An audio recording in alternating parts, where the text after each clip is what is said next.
Ok, bad gal bang. Montre-nous ce que tu as dans le ventre. Mascara volume. Un mascara volume. Bonjour tout le monde, c'est Mimi, contente de vous retrouver aujourd'hui pour une vidéo dans laquelle je vous parle du Bad Gal Bang de chez Benefit, le nouveau mascara qui vient de sortir de chez Benefit et qui nous promet monts et merveilles. Vous avez été vraiment nombreux à remarquer sous mes dernières vidéos que j'avais changé de mascara et que c'était pas le même mascara que d'habitude, et vous avez été nombreuses et nombreux à m'écrire et à me demander quel était ce mascara que je portais, et j'ai essayé de ne pas vous répondre. Oui, parce que j'étais en train de le tester et que je savais que la revue s'en venait aujourd'hui. C'est un mascara qui m'a coûté 32 $ canadiens, que j'ai acheté chez Sephora, donc il est disponible sur le site de Sephora. Et c'est un mascara qui a fait pas mal parler de lui à sa sortie. Donc, les promesses de ce mascara, sans plus tarder. La mission de ce mascara, si vous l'acceptez, c'est de tenir 36 heures et d'offrir un volume intense pendant 36 heures. Donc la brosse crée un volume intense doublé d'un effet 360 degrés. Elle est conçue pour atteindre des cils inférieurs et supérieurs de la racine aux pointes. Et du coin interne au coin externe, il précise. Sur le site de Sephora, ils disent que c'est un mascara qui est résistant à l'eau et qui ne transfère pas. Donc, petite parenthèse, les mascaras Benefit ont toujours été mes mascaras haut de gamme préférés de tous ceux que j'ai testés. Donc quand ils ont sorti un nouveau, évidemment ça a piqué ma curiosité, évidemment j'avais envie de tester, évidemment j'avais envie de voir si ces fameuses promesses allaient tenir vraiment parole. Et je l'ai testé d'abord en version voyage. Et puis au bout d'une semaine que je le testais en version voyage, je me suis dit non, Mimi, il est temps d'investir dans le grand et de voir s'il tient ses promesses jusqu'au bout. Et c'est ce que j'ai fait, ça fait 3 semaines que je le teste. Avant de vous laisser aller voir l'application du mascara et son rendu tout au long de la journée, parce que j'ai tourné quand même le mascara tout au long d'une journée pour voir comment est-ce qu'il évoluait, est-ce que oui ou non il transférait, je voulais vous dire, laissez-moi un petit pouce bleu si vous trouvez cette vidéo utile, et si vous n'êtes pas encore abonné, c'est le moment de le faire en cliquant juste en dessous sur le petit bouton rouge. Sur ce, je vous laisse aller voir l'application du mascara et son évolution tout au long de la journée. On se retrouve à la fin et je vous donne mon avis final sur ce mascara. Me voici en possession du fameux nouveau mascara de chez Benefit. Il faut savoir que je suis quelqu'un qui adore les mascaras de chez Benefit. Je pense que c'est une des marques qui fait les meilleurs mascaras qui sont actuellement sur le marché. Je vous parle des mascaras haut de gamme, hein, pas des mascaras petit prix. Donc le voici, super beau. Donc le mascara se présente... le mascara est comme un espèce de plastique gomme, un peu en forme gomme. Vous savez, c'est pas du tout du plastique dur comme le Roller Lash. C'est un plastique un peu gomme et un peu antidérapant, c'est marrant. La brosse du mascara est en plastique, c'est pas une brosse avec des poils synthétiques au bout.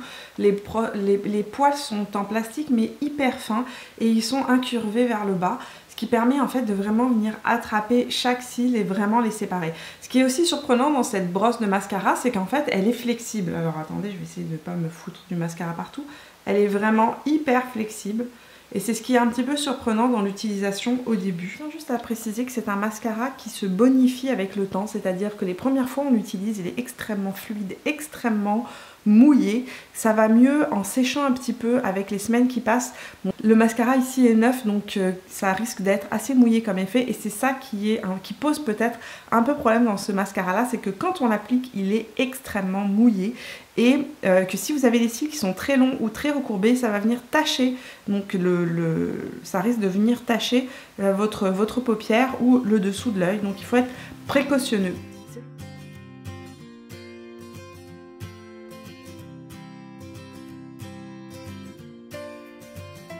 Alors, vous voyez déjà le rendu sur une couche, sans mascara, avec mascara, une seule couche.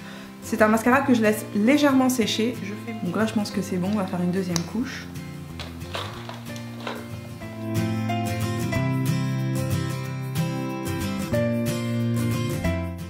Alors, ici vous voyez clairement que de ce côté-là, donc j'ai mis 2 couches. Si je rajoute une 3e couche, c'est ce que je vais vous montrer, vraiment l'effet va être beaucoup plus intense. Là on voit que j'ai vraiment une rangée de cils qui est vraiment longue. J'ai les cils qui sont vraiment courts et ce mascara-là, c'est impressionnant comme il donne de la longueur et de la définition aussi. Ils disent que c'est un mascara qui s'applique facilement en plusieurs couches pour un effet encore plus renversant. Donc là on va aller sur la 3e couche.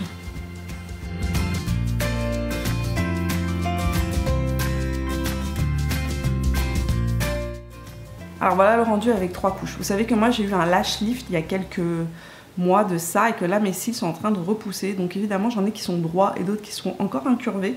Donc c'est pas exactement une belle frange de cils, mais ça c'est pas la faute du mascara, c'est de ma faute à moi, c'est parce que j'ai fait un lash lift il y a quelques mois. Pour les besoins de la cause, vous avez remarqué que j'ai fait un maquillage, j'ai pas mis de trait d'eyeliner, j'ai pas mis de trait de crayon non plus parce que je ne voulais pas justement que ça puisse influencer votre avis sur le mascara. Je veux qu'on voit le mascara et pas qu'on ait une fausse impression de cils très épais.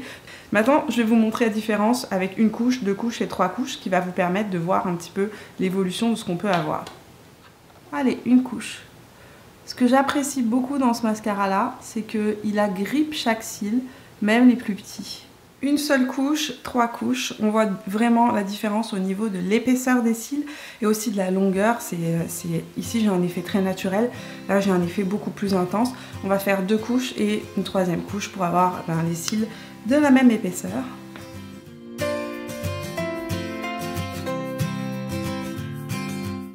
Pour la 3e couche de mascara, ce que je fais, c'est que je viens essuyer le goupillon du mascara dans le packaging pour être sûr de ne pas en avoir trop sur la brosse et pouvoir avoir une belle longueur de cils. C'est juste incroyable.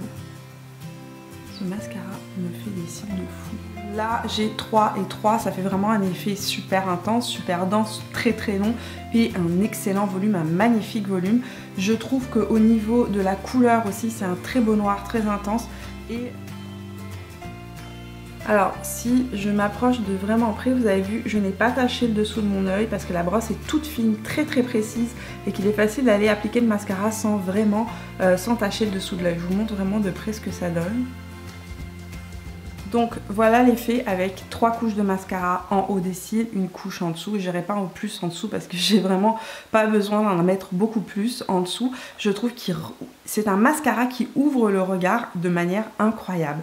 Il ouvre le regard, il fait des cils très longs. Si vous avez les cils très longs, je pense pas que ce soit le mascara que vous allez apprécier parce que vous risquez de vous retrouver avec les cils qui touchent vraiment la paupière supérieure. Mais si vous avez les cils courts ou normaux d'une manière régulière, une longueur normale, c'est un mascara qui va vous donner de la longueur et de l'épaisseur sur mesure. Hello friends, on fait un point sur mes cils, il est 15h30, j'ai mis le mascara ce matin à 9h.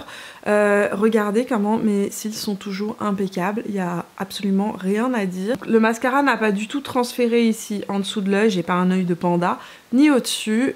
Les cils sont toujours tout aussi bien recourbés, bien séparés, bien noirs jusqu'au bout. Ça c'est quelque chose que j'apprécie. Pour l'instant, ça fait 6 heures que je le porte et il est impeccable. Alors je vais pas dormir avec ce soir, mais je vous ferai un petit point. Je donne cours, on est lundi, je donne cours de yoga tout à l'heure. Je vais essayer de vous faire un point en revenant du yoga, mais c'est pas sûr parce que généralement quand j'arrive, il est 10h30 du soir et je suis crevée. Donc... Il est 20h54 et je voulais vous filmer un petit point de fin de journée pour vous montrer comment ce mascara évolue et à quoi il ressemble le soir, parce que l'autre jour je suis rentrée de cours beaucoup trop tard et j'étais trop crevée et j'ai pas pu vous tourner le fameux rendu en fin de journée. Ce que je trouve incroyable dans ce mascara là, c'est que effectivement il n'a pas transféré en dessous. Je suis en train de vérifier avec mon petit miroir. Il y a un léger, très léger transfert qui s'est fait ici et là, mais il faut vraiment vous collier à moi pour voir le transfert. Ce que je trouve assez incroyable, c'est que mes cils du bas restent maquillés. Souvent, mes cils du bas ne restent pas maquillés. Que la courbure, je vais essayer de vous la montrer de profil. Au niveau de la courbure, le mascara est resté vraiment parfait. Et autre chose que vous pouvez remarquer, mes cils restent noirs jusqu'à la pointe. Ce mascara là, comme vous pouvez le remarquer, est vraiment assez bluffant. Je me retrouve pas du tout comme un panda et je trouve que ce qui est génial, c'est que mes cils restent noirs. Souvent, les mascaras ont tendance à s'effriter sur la pointe et la pointe des cils se retrouve... Moi, j'ai la pointe des cils blonds, donc ça se voit tout de suite. On dirait que j'ai les cils beaucoup plus courts. Là, dans ce cas-là, le mascara est resté bien noir jusqu'à la pointe des cils. Alors, vous venez de voir comment j'applique ce mascara et vous venez de voir comment il évolue tout au long de la journée. De manière générale, c'est un mascara que je trouve vraiment excellent. Il donne un volume et une longueur assez époustouflante, mais attention, c'est pas le mascara à utiliser si vous êtes pressé le matin parce que comme je vous l'ai dit, c'est un mascara qui va prendre du temps à sécher. Autre chose, si vous avez les cils très longs, je ne vous le déconseille. Pourquoi? Parce que comme je vous ai dit, c'est un mascara qui prend du temps à sécher et quand vous allez ouvrir votre œil, tout simplement, ça risque de tacher le haut de la paupière. Voilà, mais si vous avez les cils courts comme moi, qui n'ont pas beaucoup de volume et qui sont pas vraiment longs, ce mascara là est vraiment il donne vraiment un super bel effet. Voilà, j'espère que vous avez apprécié cette revue. Si c'est le cas, laissez-moi un petit pouce bleu, bien évidemment. Si vous l'avez trouvé utile, n'hésitez pas à la partager. Et puis dites-moi dans les commentaires quel est le mascara qui comble toutes vos attentes actuellement. Quel est le mascara, le saint graal des mascaras, celui dont vous ne pourriez pas vous passer. J'ai hâte de découvrir de nouvelles pépites dans vos commentaires. Nous, on se retrouve tout au long de la semaine sur Snapchat, Instagram et Facebook. Si c'est la première fois sur ma chaîne, bienvenue parmi nous. Je sors 3 vidéos le lundi, le mercredi et le vendredi. Et si vous n'êtes pas encore abonné, eh bien, qu'attendez-vous? Vous le faites juste ici, vous cliquez et c'est fait. Moi, je vous fais plein de bisous. Je vous vois lundi pour la prochaine vidéo. Et jusque-là, portez-vous bien. Ciao!